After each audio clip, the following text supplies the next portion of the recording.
In today's video, we're going to be testing some buffalo bore ammunition. This is a 45 ACP plus P. This is a 255 grain hardcast. One of the reasons I'm testing this is, well, this is the ammunition I had on hand. This is ammunition I've had for quite a few years. This is in the older cardboard box. Buffalo bore has moved to the plastic containers now. But I'd also like to test this because this is a pretty common large and dangerous game round. This and 10 millimeter have really taken over. A lot of people use these when they go into Grizzly territory. It's not what I would take into Grizzly territory. My bare minimum would still be the 44 Magnum here, and it would have to be this plus P plus variety. This is the 355 grain hardcast. This is pretty close to 454 Casull, but even then, this is my bare minimum. Even Tim Sundle's of Buffalo Bore says 454 Casull is his bare minimum for Grizzly territory.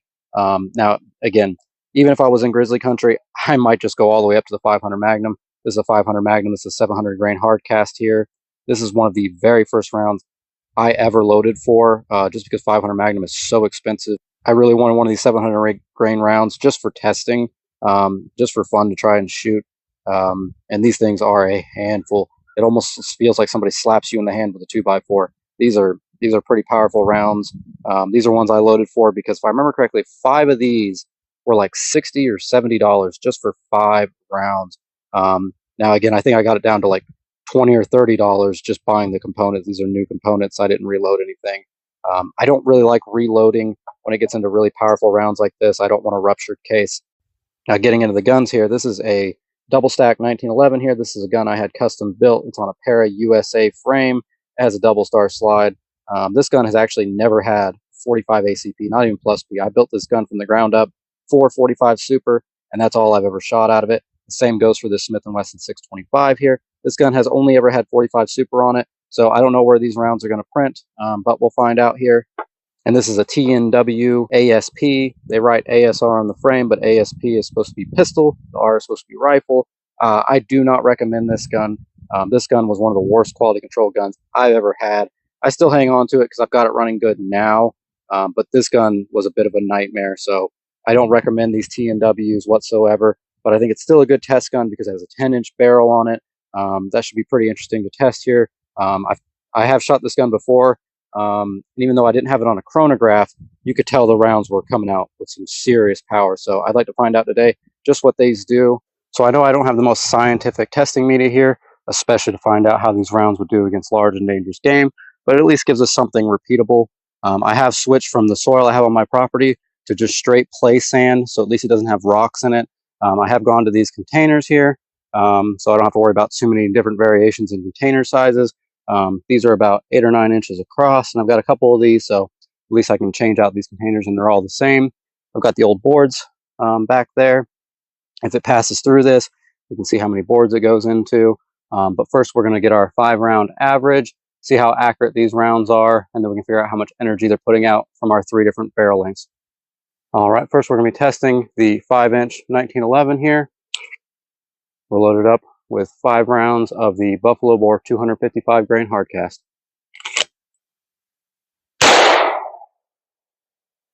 $9.22.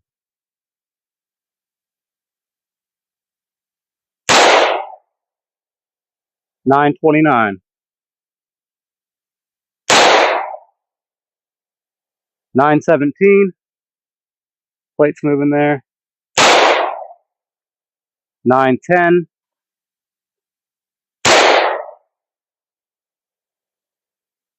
All right, $9.49.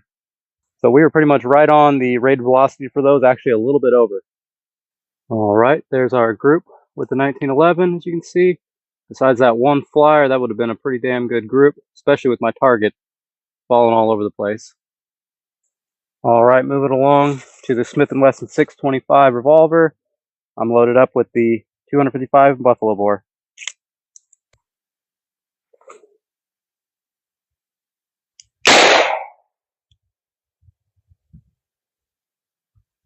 I think that was 9.10.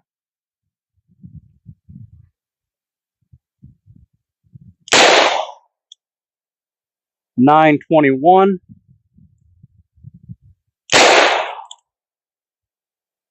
$9.27. $9.20.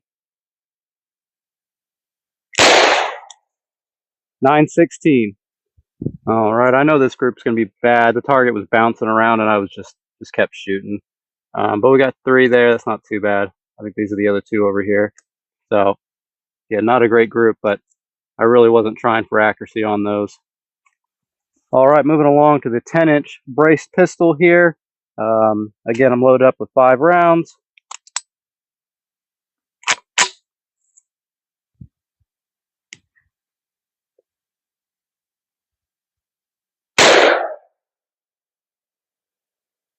.1071, 1056,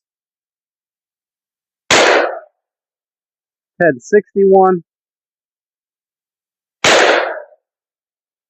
1050, 1066. As expected with a braced pistol, all the rounds are right here. Hitting just a little bit low. That rifle set it in. Sorry, that braced pistol is set in for 100 yards. All right, we're moving along to the penetration test with the 1911.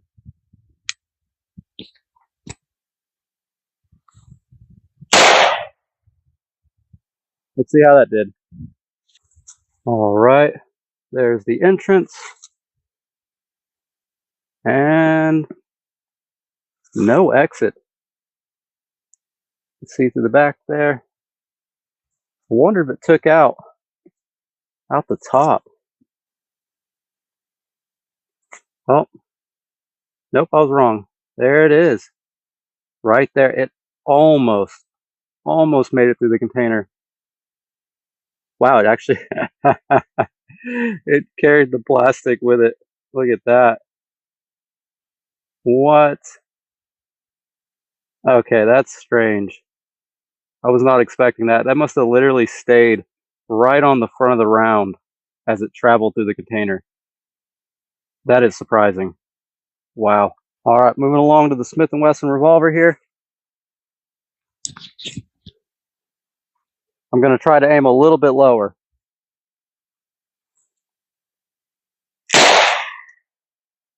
Or not. Yeah, so much for aiming lower. Let's see here. Oh, wow. That one actually made it out of the back.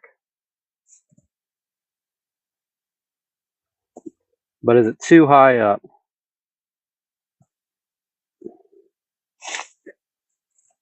Okay. Look at that. That one carried the container with it as well. That is surprising. So maybe these big 5-gallon containers weren't a good idea because they're just grabbing the round, or the round's grabbing a piece of it as it passes through. That's kind of surprising. And it must have hit right here on top. All right, I couldn't find that round, but I'm going to shoot one more with the 1911 here because it is getting a little bit faster velocity, and it didn't even make it through the jug the first time. I'm going to actually aim a little bit lower this time, and we're going to see if we can get it passed through.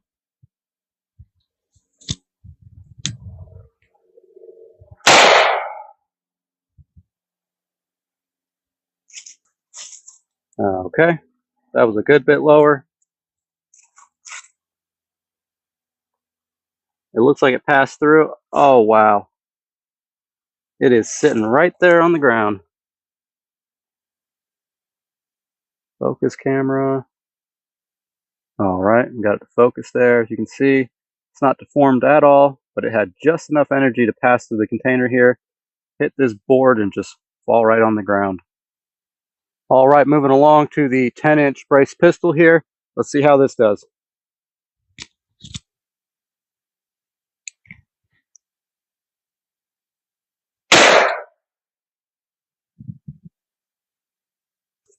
All right, there's our entrance. I don't know if that's an exit. I think it just broke the back of the container.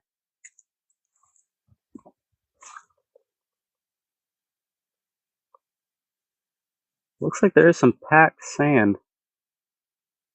I don't know if that's old or new. Okay, I was wrong about it not passing through. Another one just sitting on the ground right there. It must have hit the board as well and just bounced right off. So barrel length doesn't seem to affect these all that much. let's shoot one of the Grizzlies, the 355 grain Grizzlies, and my Colt Anaconda. All right, we're going to do one round of the Grizzly 355 grain plus P plus. If I didn't say, I'm not packing that soil down, but I am shaking it back down so that it's not a void right there, so it's an unfair test.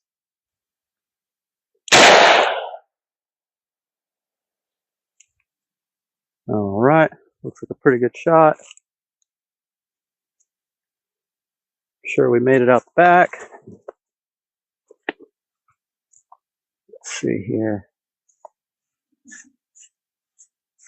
Oh ho ho. I think the sand might be a little tougher to get through than I thought. Okay, I couldn't find that Grizzly, so I'm going to shoot one more. I don't really have high hopes for it. That sand is a much tougher media than I thought it would be.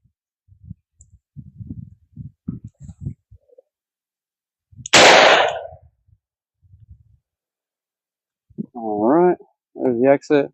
Like I said before, I am packing the sand back down. I'm not packing it tight because I think that'd be kind of unfair. It's loosely packed, so there's no voids in it. All right. Looks like it made it through. There's one of the Grizzlies right there. I just had to move it so it bounced right off the board. Let's see there.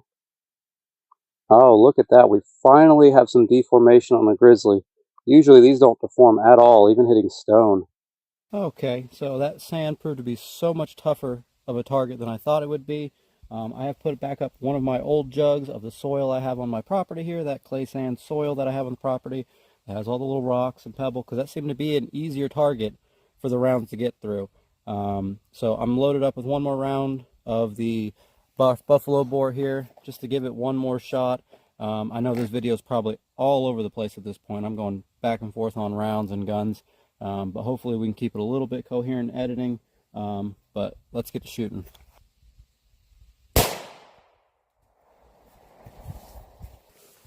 Okay, it definitely blew through out of this one.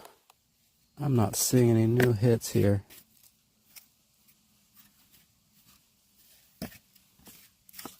Maybe that is passing through. There it is. Look at that. Well, that performed a little better than the double tap round I tested. It actually went through more boards, and it is in there.